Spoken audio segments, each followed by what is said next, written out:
প্রিয় ভাই ব্রাদার এবং বন্ধুগণ, সকলেরই তো একটা ইউরোপে যাওয়ার স্বপ্ন থাকে বা চিন্তা থাকে। তো দেখা যাচ্ছে যে সার্বিয়ার বিষয়টা নিয়ে কিন্তু বর্তমানে খুবই একটা মানে ট্রেন্ডিং টপিক চলতেছে। তো যাই হোক, বাংলাদেশ থেকে অনেকে সার্বিয়ার জন্য ট্রাই করছে, হইতেছে না, অনেক সময় ব্যয় হইতেছে। কিন্তু যারা সংযুক্ত আরব আমিরাতে আছে বর্তমানে, যাদের ভিসা আছে মানে ইমারত আইডি আছে, তারা চাইলে কিন্তু খুব সহজেই সার্বিয়াতে যেতে পারবেন।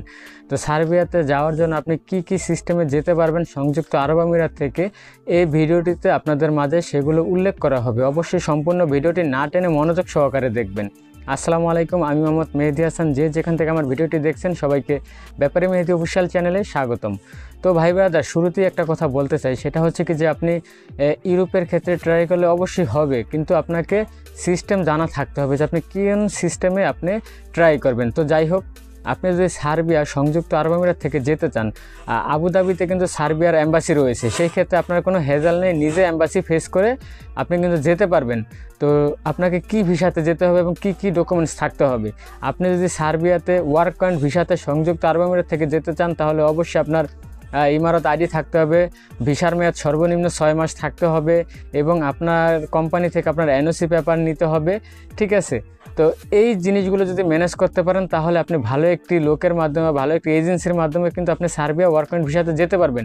আরও একটি সহজ উপায় রয়েছে, সেটি হচ্ছে কি আপনার অনারেবল ভিসা। আপনি কিন্তু জানেন কিনা জানি না, যেরকম কাতার আইডি, সৌদি আইডি, কিন্তু ইমারত আইডিটা এরকম একটা আইডি, ইমারত আইডি থাকলে অনেক দেশে অনারেবল ভিসাতে যাওয়া যায়। যদিও আপনি বাংলাদেশি নাগরিক, আপনার বাংলাদেশি পাসপোর্ট, তবুও আপনি বিভিন্ন দেশে অনারেবলে যেতে পারবেন। তো আমাদের বাংলাদেশিদের জানেন যে অনেক সমস্যা, মানে অনারেবল ভিসা আমাদের থাকলেও সমস্যা। কিন্তু আগে মানুষ অ্যাভেলেবেল সংযুক্ত আরব আমিরাত থেকে সার্বিয়াতে অনারেবল ভিসাতে গেছে, মানে ভিসা ফ্রি, মানে ভিসা ছাড়া ওখানে যাওয়ার পর অনারেবল এন্ট্রি নিতে পারতো। তো এখন দেখা যাচ্ছে যে আপনি একটা জিনিস বিবেচনা করেন যে নাদির অন দ্য গো, মানে নাদির ভাইকে অবশ্যই তো চিনেন, যে বিশ্ব ভ্রমণ করছে, বিভিন্ন রাষ্ট্রে গেছে, সেও 7টা দেশের ভিসা রিজেক্ট খাইছে, আমরা রিসেন্টলি জানতে পারছি।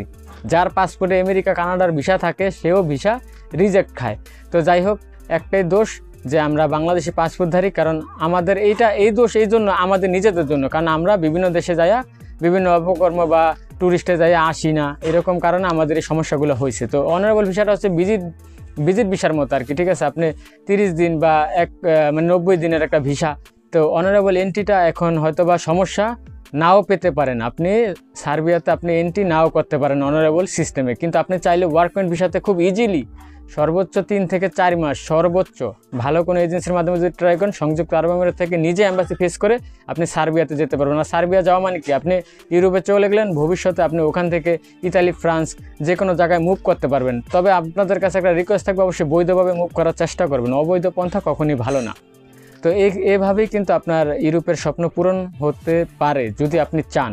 তো আপনি যদি আশা করেন আমি পোল্যান্ড, ফ্রান্স, জার্মানি যাব, মানে সংযুক্ত আরব আমিরাত থেকে, সেটা হচ্ছে কি হার্ডলি একটা টেনশন, হার্ডলি একটা ব্যাপার যে ভিসা হইতেও পারে, নাও হইতে পারে। কিন্তু সার্বিয়ার ভিসা হবে ইনশাল্লাহ, যদি ভালোভাবে আপনার ডকুমেন্টসগুলো সাবমিট করা হয়, অবশ্যই আপনি ভিসা পাবেন।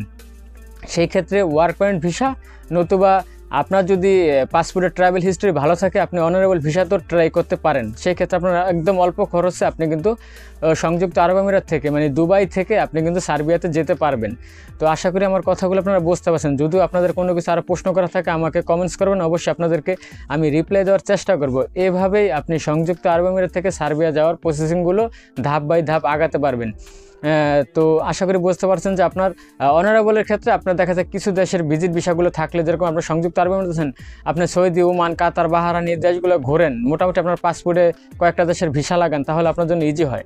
আর ওয়ার্ক পারমিটের ক্ষেত্রে অবশ্যই আপনার ভিসার মেয়াদ সর্বনিম্ন 6 মাস থাকতে হবে।